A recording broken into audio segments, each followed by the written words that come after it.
El significado de la enfermedad. La enfermedad permanece como uno de los más apremiantes testigos del ego. En su caso contra Dios, sirve efectivamente el propósito del ego, de dirigir nuestra atención hacia el efecto y no hacia la causa, y hace que el cuerpo le parezca real, autónomo a la mente, y por lo tanto fuera de nuestro control. Comencemos con una definición adecuada. La enfermedad es un conflicto en la mente que se desplaza sobre el cuerpo. Independientemente de los muchos conflictos aparentes que nos acosan, en realidad solo hay uno: el conflicto entre el ego y Dios. En verdad no existe tal conflicto, pues Dios ni siquiera reconoce la existencia de lo que es inherentemente ilusorio. Para el ego, no obstante, la guerra en contra de Dios es muy real, y mientras más nos identifiquemos con su sistema de pensamiento, más nos identificaremos con la creencia de que nuestra mente es un campo de batalla. Este conflicto básico descansa sobre la creencia en la separación, la cual nuestra culpa nos recuerda continuamente. La enfermedad, por lo tanto, es la proyección de esta culpa.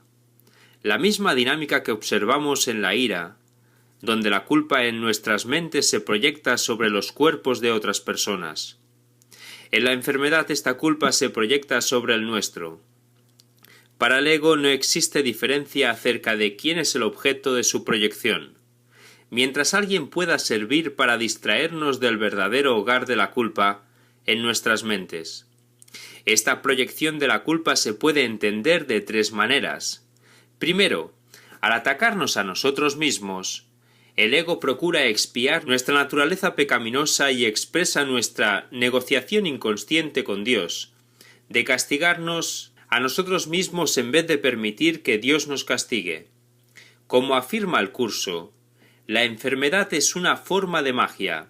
Quizás sería mejor decir que es una forma de solución mágica.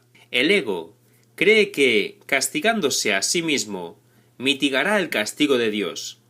Nuestro cuerpo sufrido, con el cual nos identificamos, se convierte en el precio que pagamos por nuestro pecado, con la esperanza de que esto satisfará al Padre, iracundo que creímos haber atacado en nuestra separación de Él, puesto que las defensas dan lugar a lo que quieren defender.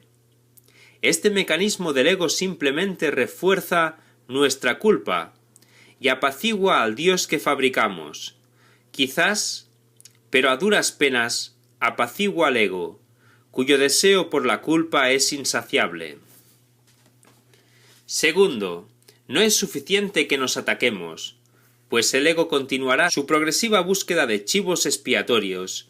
En una de las secciones más poderosas de un curso de milagros leemos: siempre que consientes sufrir, sentir privación, ser tratado injustamente o tener cualquier tipo de necesidad, no haces sino acusar a tu hermano de haber atacado al Hijo de Dios. Presentas ante sus ojos el cuadro de tu crucifixión, para que él pueda ver que sus pecados están escritos en el cielo con tu sangre y con tu muerte, y que van delante de él, cerrándole el paso a la puerta celestial y condenándolo al infierno. Tu sufrimiento y tus enfermedades no reflejan otra cosa que la culpabilidad de tu hermano, y son los testigos que le presentas no sea que se olvide del daño que te ocasionó, del que juras jamás escapará. Aceptas esta lamentable y enfermiza imagen siempre que sirva para castigarlo. Los enfermos no sienten compasión por nadie, e intentan matar por contagio. La muerte les parece un precio razonable, si con ello pueden decir: mírame hermano, por tu culpa muero.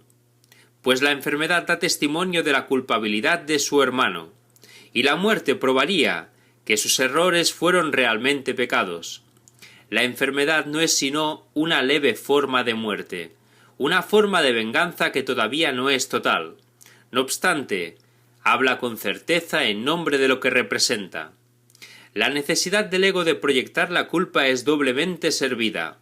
Primero proyecta la culpa sobre nuestro propio cuerpo, y nos enferma como castigo por nuestros pecados. Luego trata de proyectar la responsabilidad de nuestro sufrimiento sobre otras personas. Detrás de cada forma de aflicción física se encuentra el nombre de alguien, a quien juzgamos responsable de ella. No importa quién sea la persona, o si él o ella está vivo siquiera. Generalmente la acusación es inconsciente, pero en ocasiones estamos conscientes de un placer secreto, que se deriva de acusar a alguien más por nuestra enfermedad. Debido a lo que me has hecho, ahora estoy enfermo.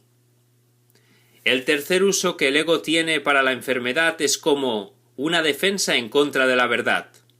Como afirma el libro de ejercicios, la enfermedad es una decisión, no es algo que te suceda sin tú mismo haberlo pedido, y que te debilita y te hace sufrir.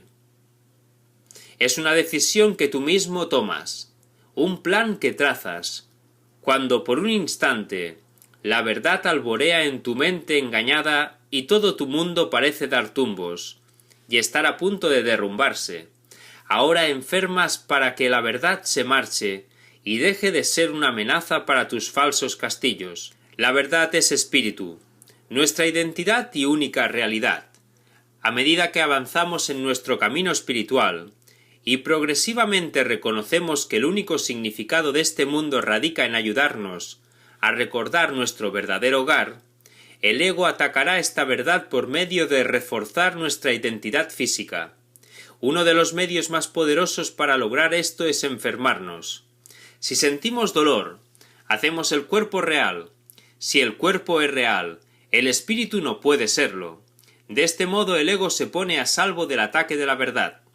La enfermedad, pues, es intencional. Es un método concebido en la locura, para sentar al Hijo de Dios en el trono de su Padre. Refuerza la creencia en la separación, la cual hizo en primer lugar que surgiera la culpa que sirve de fundamento a la decisión de enfermarnos. El círculo vicioso de culpa y ataque del ego se mantiene en esta forma. Alguien, por ejemplo, que se siente llamado por el Espíritu Santo para que propague sus palabras de verdad, repentinamente puede desarrollar un caso de laringitis o dolencias de la garganta aún más serias, como parte de la intención del ego de castigarlo por su pecado, de decir la verdad en contra suya. Una mujer temerosa de dar el próximo paso en su camino espiritual puede caerse y fracturarse el tobillo, o desarrollar flebitis u otras dolencias de los pies. Aunque los síntomas no siempre necesitan ser tan obvios, como en estos ejemplos, sin uno procurarse descubrir el significado de cualquier síntoma específico, encontraría que su forma refleja el tipo específico de falta de perdón, que yace sepultado en la mente del ego. Tal discernimiento, sin embargo, no sana, pues el perdón debe elegirse primero en lugar de la culpa. Desperdiciar horas interminables en la búsqueda de tal discernimiento puede muy bien servir a la astuta estrategia del ego de buscar y no hallar. Es el contenido detrás de la forma lo que es esencial. Por lo tanto, vemos que la enfermedad no es diferente a cualquier otra forma que refleja el propósito del ego en el mundo. Ya hemos discutido que el mundo físico no es nada más que la proyección del pensamiento de separación subyacente. Así pues, el cuerpo simplemente lleva a cabo los deseos de la mente, puesto que no tiene ningún poder en sí mismo. Como afirma el curso, solo la mente puede errar. El cuerpo solo puede actuar equivocadamente cuando está respondiendo a un pensamiento falso. Pues, la enfermedad, no obstante, no es algo que se origine en el cuerpo, sino en la mente. Toda forma de enfermedad es un signo de que la mente está dividida. Nuestra dificultad para aceptar esta sencilla verdad da testimonio de nuestra íntima dedicación con el sistema de pensamiento del ego, que nos equipara con el cuerpo.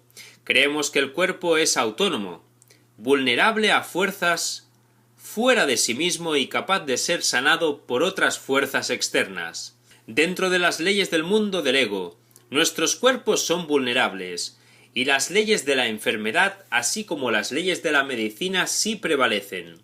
No obstante, prevalecen porque creemos en ellas, no porque sean ciertas. Hay un famoso relato que ilustra este punto.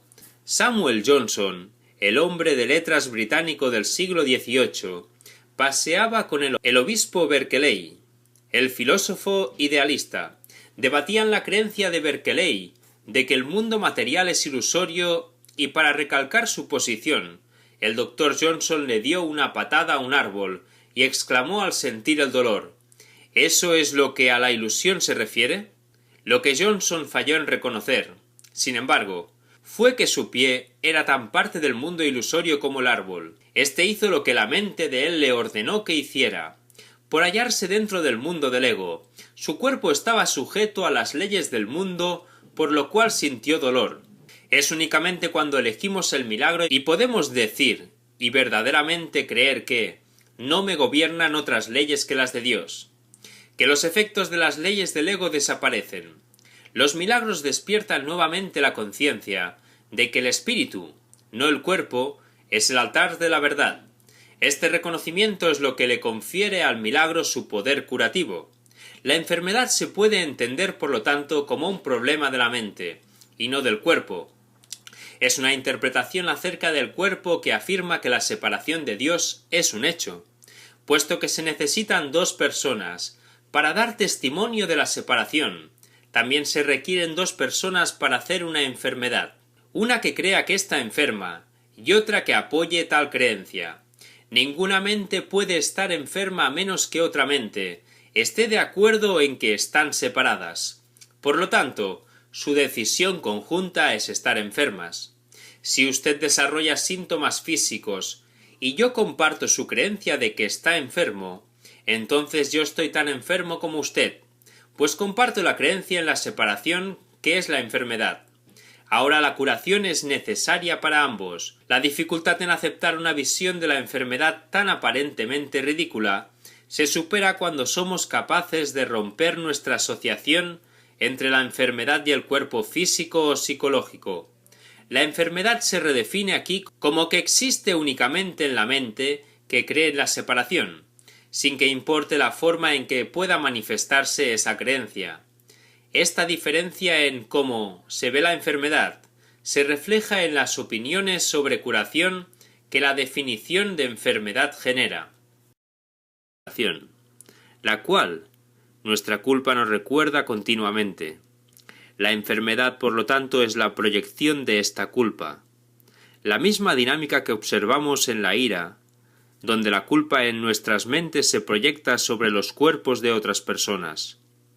En la enfermedad esta culpa se proyecta sobre el nuestro. Para el ego no existe diferencia acerca de quién es el objeto de su proyección. El cuerpo le parezca real, autónomo a la mente, y por lo tanto fuera de nuestro control. Comencemos con una definición adecuada. La enfermedad es un conflicto en la mente que se desplaza sobre el cuerpo. Independientemente de los muchos conflictos aparentes que nos acosan, en realidad solo hay uno: el conflicto entre el ego y Dios. En verdad no existe tal. Mientras alguien pueda servir para distraernos del verdadero hogar de la culpa en nuestras mentes. Esta proyección de la culpa se puede entender de tres maneras. Primero, al atacarnos a nosotros mismos, el ego procura expiar nuestra naturaleza pecaminosa y expresa nuestra negociación inconsciente con Dios, de castigarnos a nosotros mismos en vez de permitir que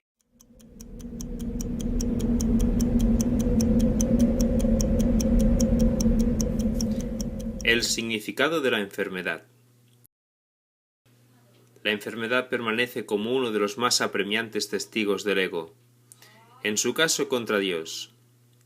Sirve efectivamente el propósito del ego, de dirigir nuestra atención hacia el efecto, y no hacia la causa, y hace que el conflicto, pues Dios ni siquiera reconoce la existencia de lo que es inherentemente ilusorio. Para el ego, no obstante, la guerra en contra de Dios es muy real, y mientras más nos identifiquemos con su sistema de pensamiento, más nos identificaremos con la creencia de que nuestra mente es un campo de batalla. Este conflicto básico descansa sobre la creencia en la separación.